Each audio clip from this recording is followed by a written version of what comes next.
Exercise number 491, volume 23. Ready? Start.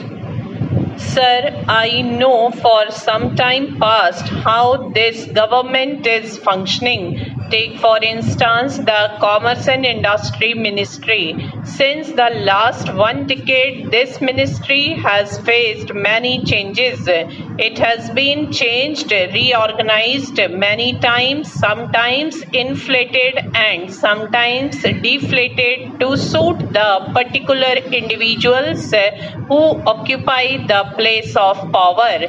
In the beginning, as the House is aware, there was the Commerce and Industry Ministry. It had within its fold external and internal trade, many of the public undertakings, private sector companies and small industries too. But from time to time, as I said, this ministry has been cut and changed and suffered because of a particular person in power. So the ministry became weak and small as time went on. The net result was that no effective functioning was possible. It is amazing how a vital ministry, the Ministry of Commerce and Industry, has been subjected to such vicissitudes, has been subjected to such changes. We all know that no ministry can function in an atmosphere of instability and uncertainty. There has got to be some continuity, otherwise the ministry cannot develop its own character, its own personality. But unfortunately, there is a continuous disintegration of the Commerce and Industry Ministry. And what is the picture today? Today, sir, the different limbs of this ministry have been scattered among various ministries and departments. The net result is that if you go to the Secretariat, you will have a perfect picture of confusion. We members of Parliament are at a loss to know what is what in this ministry. We are amazed that even the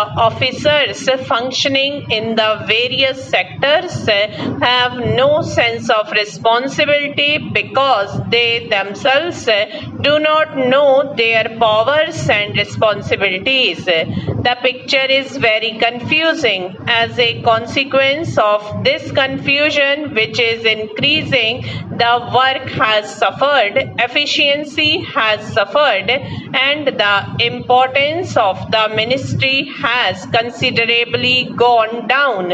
It has lost character and personality. We talk of industrialization of the country, we talk of rapid economic development. Unless the ministry is clear-headed or properly organized, it would be difficult to bring about rapid economic transformation or quick economic development. So my first remark is that the Ministry of Commerce and Industry has to be properly reorganized so that there can be effective functioning, there may be far better coordination, and there may be fruitful work.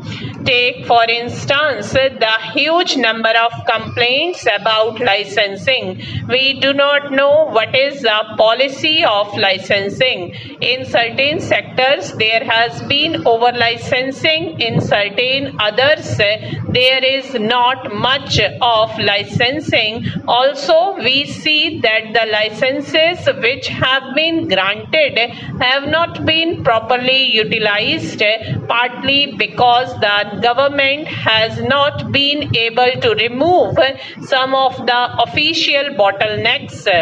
Take the instance of collaboration agreements. In the matter of collaboration, we find considerable delay and lack of quick decision. As a result, the licenses issued by the department have not been utilized. Again, take the import and export wing of the department, and there you see the same slackness, the same indecision, and the same indefiniteness about anything. Therefore, for the ministry to function effectively, it is necessary that the ministry should have a stable future and should have adequate powers and responsibilities.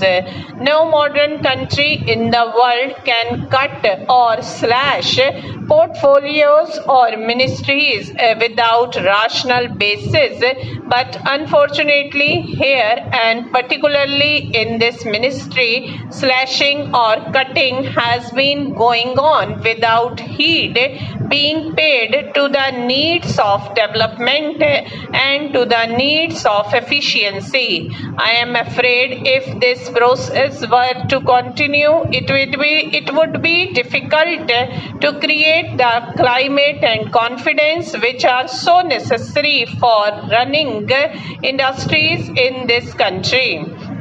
My friend was speaking about state trading.